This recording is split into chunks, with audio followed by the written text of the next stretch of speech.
Hello friends, কেমন আছো তোমরা সবাই? আশা করছি তোমরা খুবই ভালো আছো। আমিও ভালো আছি। আমি খুইলি তোমাদের জন্য নিয়ে চলে এসেছি আজকে একটা নতুন রেসিপি। চলো আজকে বাড়িতে স্ন্যাক্স তৈরি করব, সেটাই তোমাদেরকে দেখাবো। চলো রেসিপিটি দেখে নাও। এখানে একটা ফ্রাইং প্যান নিয়ে নিয়েছি, দিয়ে দেবো পরিমাণ মতন তেল আর দেবো জিরে। জিরেটা ভাজা হয়ে এসছে। এবার এখানে দুটো আলু সিদ্ধ করে রেখেছিলাম, সেটা দিয়ে সবকিছু একসাথে খুব ভালোভাবে মিশিয়ে নেব। দিয়ে দেব পরিমাণ মতন লবণ, হলুদ, জিরে গুঁড়ো, ধনে গুঁড়ো, কাশ্মীরি লঙ্কার গুঁড়ো, গরম মশলা গুঁড়ো, ম্যাগি মশলা, লাল লঙ্কার গুঁড়ো আর কাসুরি মেথি দিয়ে আবারও সবকিছু একসাথে খুব ভালোভাবে মিশিয়ে নেব।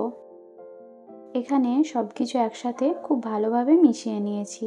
এবার এর ওপর দিয়ে ছড়িয়ে দেব 1 চামচ পরিমাণে ভাজা মশলার গুঁড়ো। ভাজা মশলার রেসিপিটা আমার চ্যানেলে আছে, আপনারা চাইলে দেখে আসতে পারেন। দিয়ে আবারও সবকিছু একসাথে মিশিয়ে নেব।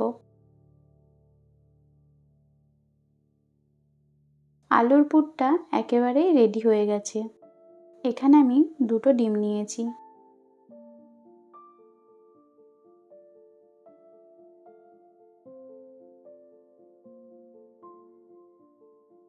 ডিমগুলো এখানে কাটা হয়ে গেছে। এবার হাতের তালুতে কিছুটা আলুর পুর নেব, এর মধ্যে একটা ডিম দিয়ে এটাকে গোল বল তৈরি করে নেব।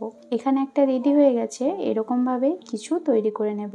এবার এগুলোকে ডবল কোটিং করে নেব।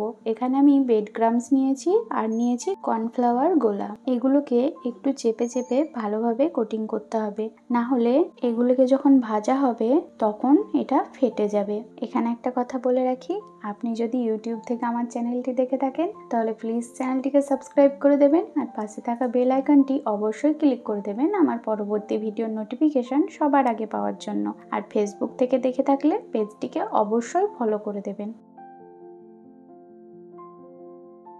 এখানে আমার একটা কোট করা হয়ে গেছে, এরকম ভাবেই সবগুলোকে কোট করে নেব।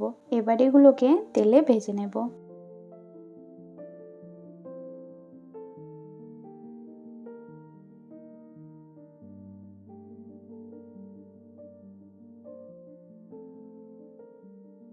এগুলো ভাজা হয়ে গেছে, কড়াই থেকে তুলে নিয়ে গরম গরম পরিবেশন করে দেব আমাদের আজকের রেসিপিটি কেমন লাগলো আমাকে নিচে কমেন্ট বক্সে অবশ্যই কমেন্ট করে জানাবেন। রেসিপিটি যদি ভালো লেগে থাকে একটা লাইক আর একটা শেয়ার করে দেওয়ার অনুরোধ রইল।